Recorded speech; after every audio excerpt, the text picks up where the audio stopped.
Hi Trailblazers, welcome back to another episode. I'm now the CSL Trailblazer. Let's make something happen. Let's build that momentum. Another episode, and I was preparing for it today, making notes, writing down some language points, and as I was writing them, I got stuck. And I decided, no, I'm not going to do it. I want to talk about something else in this episode. I want to talk about fear and being scared, because nobody ever talks about it. For us teachers, nobody ever says anything. Workshops don't ever cover fear, being scared.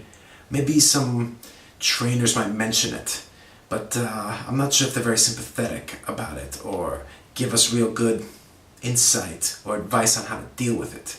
And there's always fear, and there's always moments where we're scared, when we might make a mistake.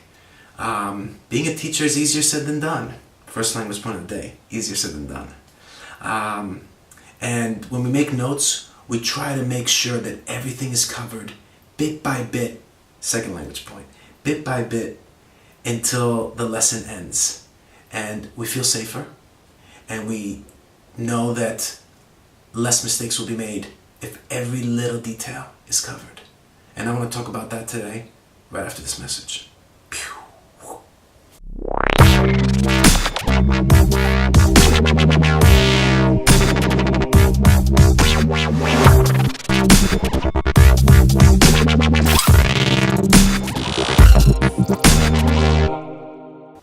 Alright, we're back. So I'm sick and tired, language point, I'm sick and tired of everybody thinking that teaching is such an easy job, because it's not easy, right? And we're going to have moments where we're going to be challenged by our students. We're going to have moments where we're not going to know the answer to a question. We're going to have moments where we make a mistake right in the middle of the lesson. We're going to have moments where we're not feeling great that day, or we're not up to the task and we break down, or we lose concentration. And these are all part and parcel for teaching, language point, part and parcel. But how do we deal with that? How do we get through it? How do we mow through English informal expression? How do we get through each of those lessons? And in my opinion, what's worked for me over the years, doing this now for over 10 years, is that we need to show our students who we are as people. And I think they will empathize if they see the real us, and not like the teacher authority figure that we're trying to be every time when we go into our lesson. Teaching and being a teacher goes side by side with like being human and being a person.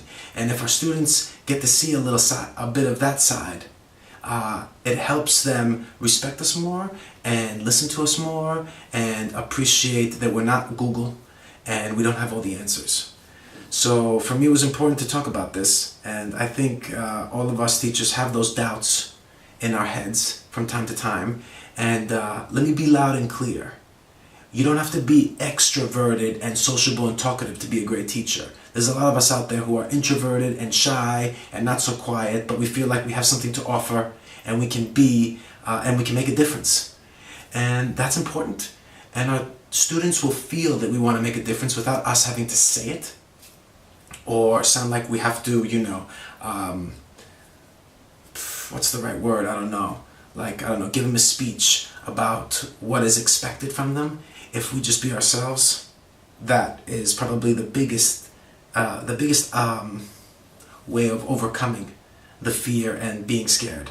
Whether it's a spelling mistake on the board, or not knowing a grammar rule, or not being able to answer that question.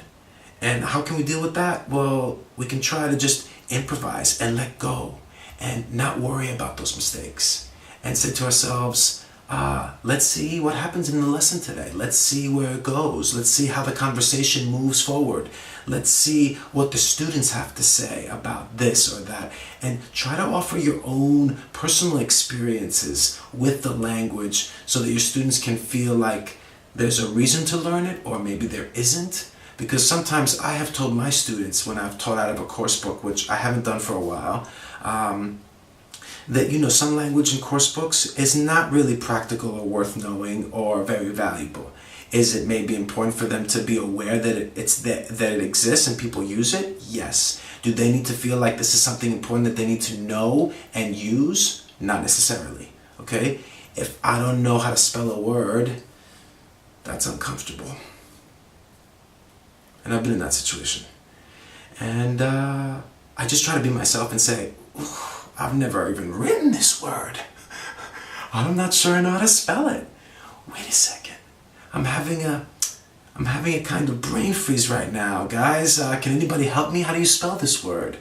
Or, wow, that word, I haven't written it in a long time. I'm not sure if I remember how to spell it.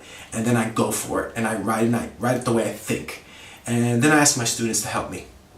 Because we got Google, right? That's what we got Google for. I mean, they're going to be on you, right? That's the fear too. That's another aspect of the fear that's in there, is that 20 sets of eyes or more are watching you, every move you're making, and they're trying to, and some of them might be waiting for you to make a mistake and waiting to catch you.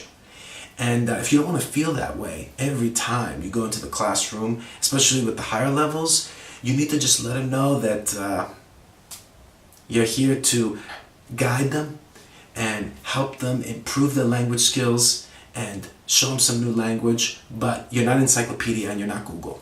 And you're going to make mistakes, because it's human to make mistakes. And that's a nice, maybe that's a nice little topic to bring up in lessons, is that our students, they're also scared, okay? We're all scared, all right? Our students are scared about different things though, right? They're scared about making a mistake, but in a different way than we are. They're scared of, sounding stupid or sounding funny or not being taken seriously, or maybe they're just introverted and shy and they're not very talkative to begin with. And that's fine. Like, it needs to be acceptable. We need to encourage our students and remind ourselves that even if we're introverted or shy, we have a lot to offer and we have things we want to say. And we can do that without having to be, loud and very talkative. Sorry, I'm reusing that word. We just can use the language that we want to use. And I think those are really good do's and don'ts for dealing with fear on both sides. Okay, for the teachers and for the students. Do's and don'ts, another language point for our lesson today. So that's really what I wanted to talk about. And I didn't want to give you the normal ESL Trailblazer type video today, because I thought that was important, and I think it's something that we should be honest about and talk about. So that's all I got for you today. I hope you enjoyed this episode. I'd love to hear your comments. Maybe there's some other fears that teachers have that I've missed, that you have experienced, and it's great to share them, because by talking about it, we can find ways to get around them. I'd like to leave you though with a couple of language points, because I feel like I've dishonored the ESL Trailblazer or left you without if I don't.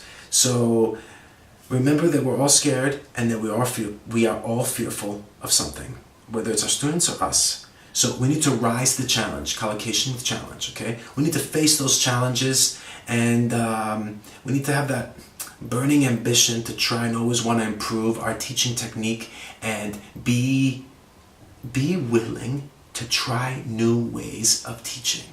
Not stick to only the tried and tested method. Tried and tested, okay? But do trial and error. Better to say it that way. Trial and error is when we don't know the results and we don't know the outcomes, but we're going to give it a shot and see what happens. All right, and that's maybe a little bit of improvisation, not following our notes or our lesson plans every step of the way. Okay, and let our students do the same when they're speaking and talking in class. Just let them freely speak and chat, and don't always make it controlled practice. Okay, so we can face challenges, we can rise to the challenge, and by trying new methods of teaching, new approaches, new ideas, new activities, we might find some surprises that we never expected. So the sooner the better, and then you can see what works and doesn't work. So thank you very much. I appreciate your viewership. Remember to subscribe, because there's a great Freshen Up Fridays newsletter that has a lot of lesson ideas, a teaching blog, and of course some insights from our students as well, not just from me. And share this video if you know somebody will find value in it. Thank you very much. Have a great week. Be proud, teachers. And I'll see you next week for another episode. Later, guys.